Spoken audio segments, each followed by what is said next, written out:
Welcome to Film Review. Today we'll be looking at the film Edwards Scissorhands and in particular the idea of an outsider. Yes, a scene in particular that represents the theme of outsiders is the barbecue scene at Peg's house. Hi, Mike. How you doing? Oh, Jack. Hey, kids. Hey, hi, George Monroe. Whoa, Jack. This scene starts with a man entering the back garden and walking over to greet people. When he reaches Edward, he puts his hand out to greet Edward. When he realizes that Edward has scissors for hands, he pulls away and says, "That's a heck of a handshake you got there, Ed." This scene shows that his hands are unique and dangerous, and that the fact that they are sharp will separate him from others even though society wants to accept him. The body language of the man is also tilted back, almost as if he is pulling away in fear or surprise of the abnormal hand. The camera angle is a mid-shot in this scene, and it's significant as it shows above the hips. This camera angle helps to zoom in on the face, hand, and body. The facial expressions, body language, camera angle, and dialogue in the scene capture the idea of an outsider.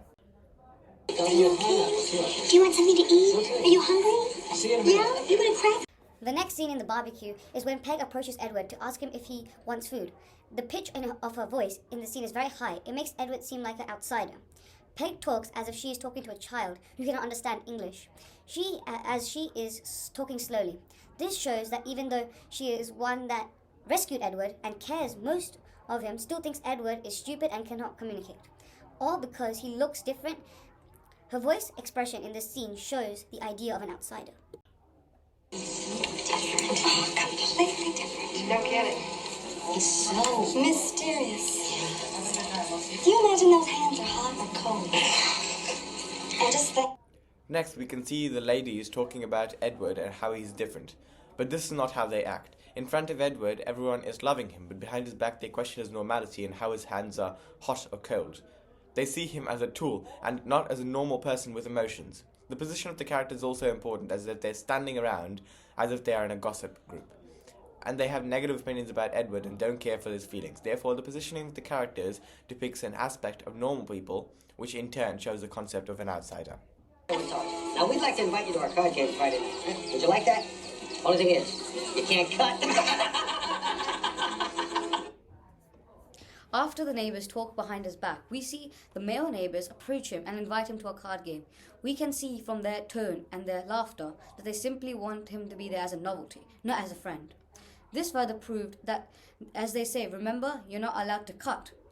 Then they start laughing at Edward's condition intensively. The diegetic sound of the laughter and the positioning of the characters encircling Edward also push him away as an outsider. Plates, soup, sir. I thought you were about. What? I thought you were about. Yeah, it is shish kebab.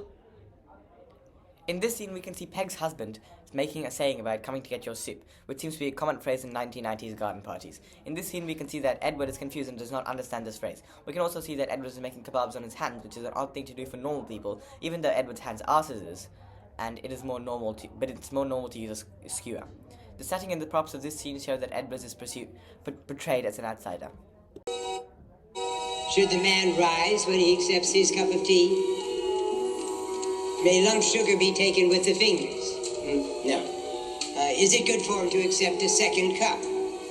Now, should the napkin be entirely unfolded, or should the center crease be allowed to remain? It is so easy to commit embarrassing blunders. But etiquette tells us.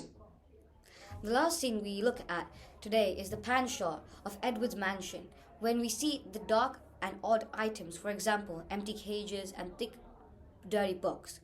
These items are not common, as long as old books often contain forbidden information, and forbidden information is sought by forbidden outsiders. Also, empty cages show lifelessness and neglect of an outsider. This is all achieved by the pan shot, which shows a whole view of the mansion. After looking at these scenes from Edwards Scissorhands, it is clear that the Burtonesque is extensively representing the idea of an outsider.